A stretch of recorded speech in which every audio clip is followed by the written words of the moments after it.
someone had a microphone up in the studio, and we had the monitors on quite high level, and we suddenly noticed all our trousers were shaking and the whole room was shaking. We hadn't realised, but the window had a resonance at 5 cycles, which meant that the whole place shuddered, and nobody had ever heard that before or had that before, because they didn't have any main monitors that would actually go down that low.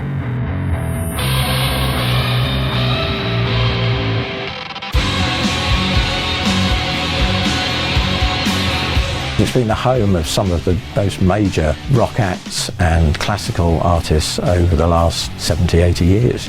The Beatles, Elton John, Rod Stewart, David Bowie, I mean all those artists, and all the way up to present day. It has quite a history.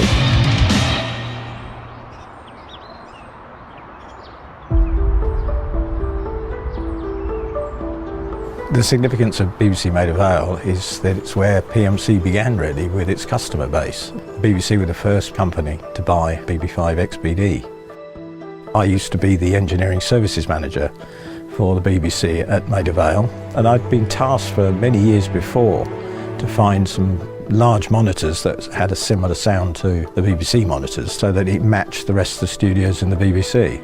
The problem with that was that there weren't any on the market. All the other BBC studios used BBC design speakers, which had a certain neutrality that everyone was used to. So coming to Maida Vale was a bit of a shock. So what they wanted to do is to come up with something that had the same quality but could produce enormous levels. And you couldn't achieve that with any other base loading than the transmission line. So that's why we developed that. And in the end, we called it Advanced Transmission Line because of all the research that we put into it.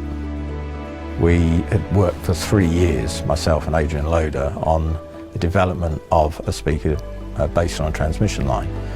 With my work at the BBC, I'd seen a lot of speakers come and go that failed in terms of the amount of level they could produce reliably. We felt the transmission line base was the way to go. We could produce high levels reliably with low distortion.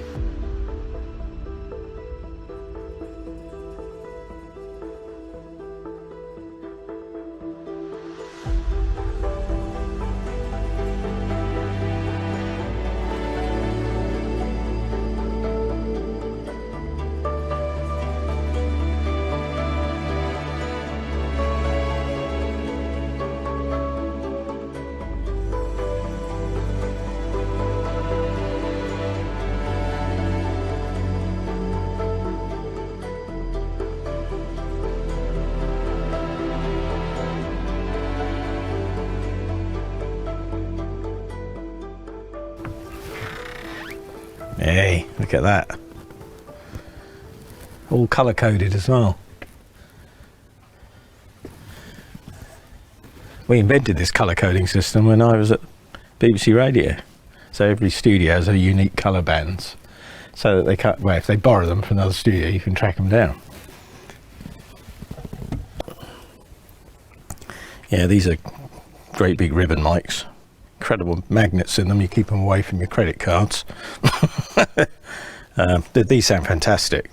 These are probably the earliest, sort of 50s, the design. BBC used to have a whole department that could refurbish them and rebuild them. In fact, in the training that I had, they trained you how to refurbish microphones, everything. You know, microphones, amplifiers, speakers. It was all part of the training so that you could rebuild them. Part of the challenge developing a high-level monitor with low distortion was amplification. There were no amplifiers around that could generate that sort of power with low distortion.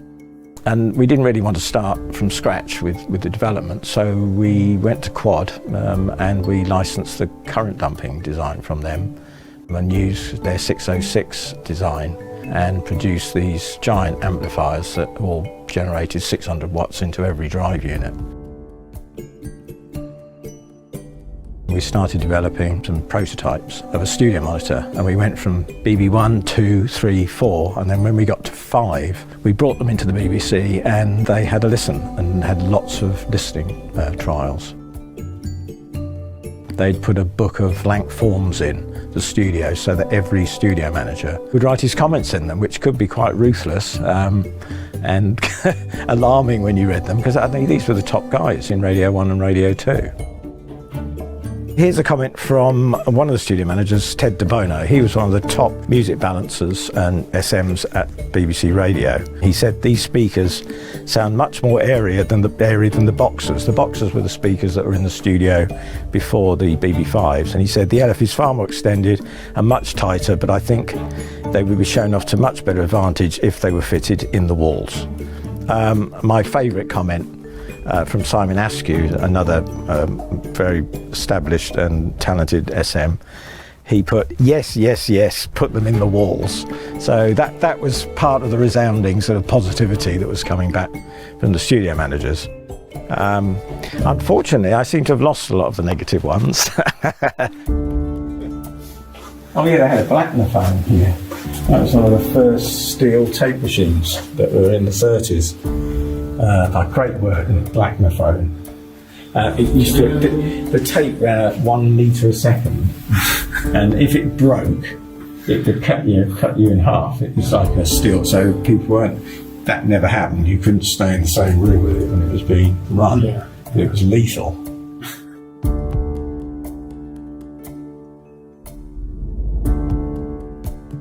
You still get lots of people pouring drinks into the desks. We used to get. Used to always get that. Red wine was my worst one, because when it dries out, it actually conducts. And we had a fire in one of the desks because the red wine dried out, and then yeah. When the first prototype BB5s were delivered to my house, we had a session which went on quite late into the night, and we actually had the police knock at the door and asked whether we had a live band in there. And amazingly, we got away without being arrested because we were listening at an incredibly high level. But I think we got really excited at that time that we could reproduce a live band in low distortion, high quality. And then you've got the golden ears of the BBC telling you, yeah, we like these, we'd like to buy some.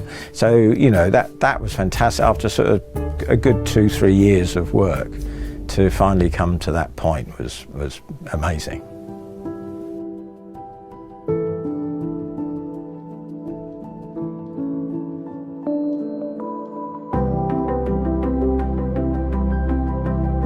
When the BBC finally decided that it wanted to buy some of our products, I was taken to the general manager of radio and basically told that either I could stay and donate the designs to the BBC or leave.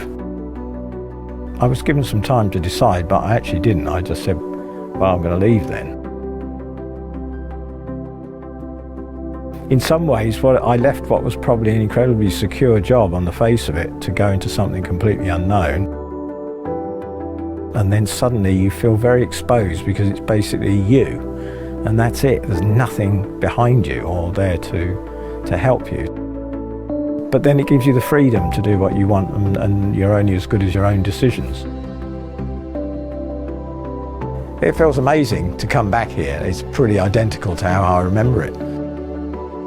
35 years ago, me and Adrian spent many a long night calibrating the speakers in here, because obviously the studio is used all day.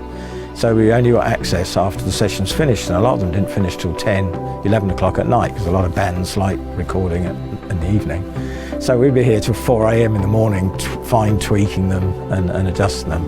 So it's kind of, a bit strange, being back here, and it feels exactly how I remember it.